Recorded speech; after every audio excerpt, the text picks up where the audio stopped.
आपका स्वागत है हमारे इस चैनल पर जिसका नाम है रियल एजुकेटेड। आपको इस चैनल से मिलेगा हेल्थ टिप्स, फैक्ट्स और मोटिवेशनल वीडियोस और वो सभी तरीके का ज्ञान जो हर किसी को जानना चाहिए।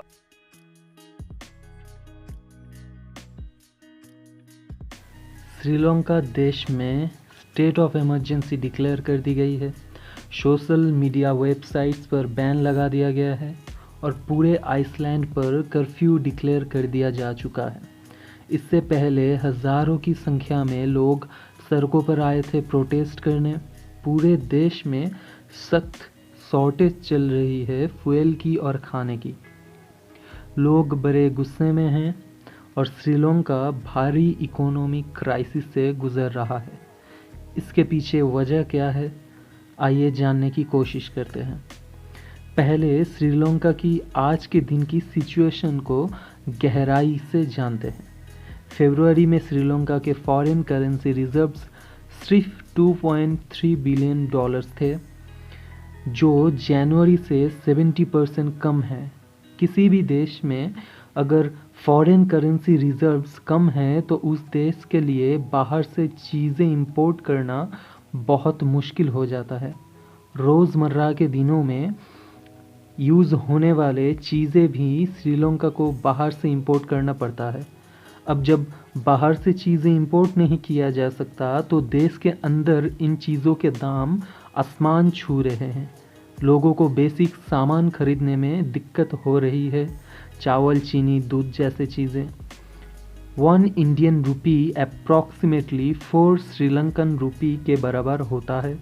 अब वहाँ की हालत ये हो गई है कि वहाँ एक कप चाय 100 श्रीलंका रुपी यानी 25 इंडियन रुपी के बराबर मिल रहा है और भारत में बस 5 रुपये में मिल जाता है।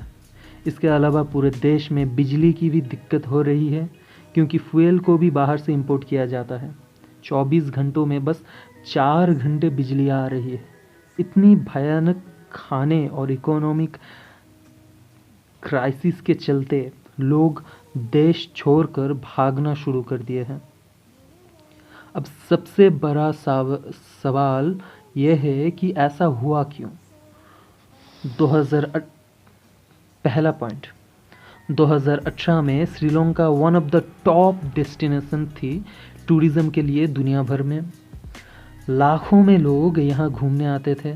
श्रीलंका की इकोनॉमी का करीब 12 से 13% हिस्सा सिर्फ टूरिज़्म के बेसिस पर चलता था।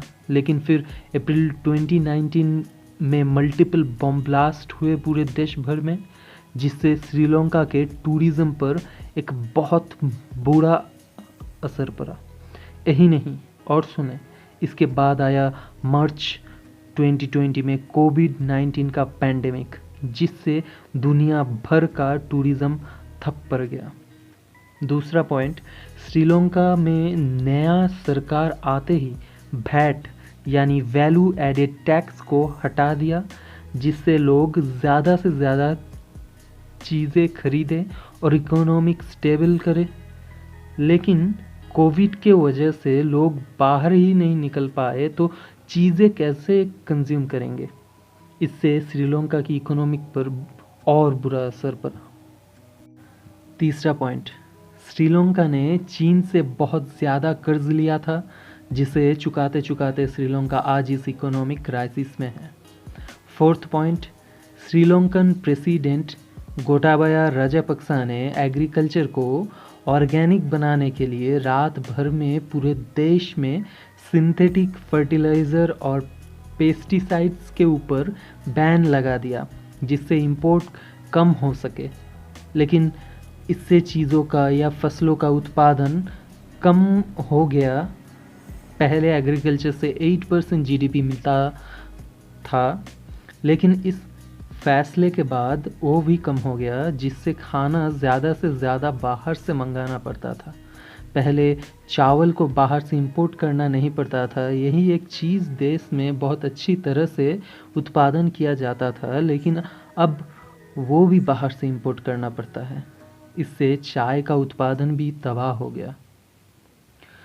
मार्च में $1 200 श्रीलंकन रुपीस के बराबर था, लेकिन आज $1 350 श्रीलंकन रुपीस पहुंच चुका है, क्योंकि इनकी श्रीलंकन रुपीस की वैल्यू गिर रही है। तो इससे बाहर से इंपोर्ट किया गया चीज़ों का दाम भी बढ़ रहा है। इस हालत में श्रीलंका के सारे 26 मिनिस्टर ने रिज़ाइन दे दिया है, लेकिन प्राइम मिनिस्टर महिंद्र राजपक्सा और उनके भाई देश के प्रेसिडेंट गोटाबाया राजपक्सा, इन दोनों ने अभी तक इस्तीफ़ा नहीं दी। लोग अब इन दोनों के इस्तीफ़ा के लिए और देश में लगे कर्फ्यू के प्रोटेस्ट में घर से निकलकर रास्ते पर आ गए हैं। श्रीलंका के इस हालत में चाइना का कितना हाथ है? पाकिस्तान और म्यांमार के जैसे श्रीलंका ने भी चीन से बहुत कर्ज लिया था। बहुत विशेषज्ञ ये सोचते हैं कि चीन के कर्ज में डूब के श्रीलंका का आज ये हाल है। लेकिन पहली बात, चीन के अलावा श्रीलंका ने IMF यानी इंटरनेशनल मॉनिटरी फंड से पिछले 30 सालों में 13 कर्ज लिए हैं श्रीलंका ने, जिसका सब आज तक चुका नहीं पाया श्रीलंका। दूसरी बात, चीन का कर्ज का इंटरेस्ट रेट ज़्यादा है, ये जानकर भी उससे कर्ज लिया, जिसकी वजह से आज श्रीलंका का यह हाल है। Russia Ukraine war effect in Sri Lanka crisis. First point, Russia और यूक्रेन से बहुत टूरिस्ट आते थे, लेकिन वॉर के वजह से वो भी बंद। सेकेंड पॉइंट, श्रीलंका इन दो देशों में टी एक्सपोर्ट करता था, उनसे कम दामों में गेहूं और सनफ्लावर ऑयल इंपोर्ट करता था, अब वो भी बंद।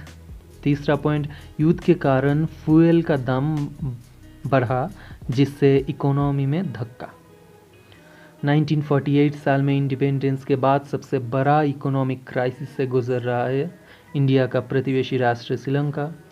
फ्यूल, फूड, मनी जैसे बहुत तरीके से हेल्प कर रहा है इंडिया श्रीलंका को। उनके इस हालत में आस पड़ोस के देशों को भी इफ़ेक्ट पड़ेगा, तो बस उनके लिए दुआ कीजिए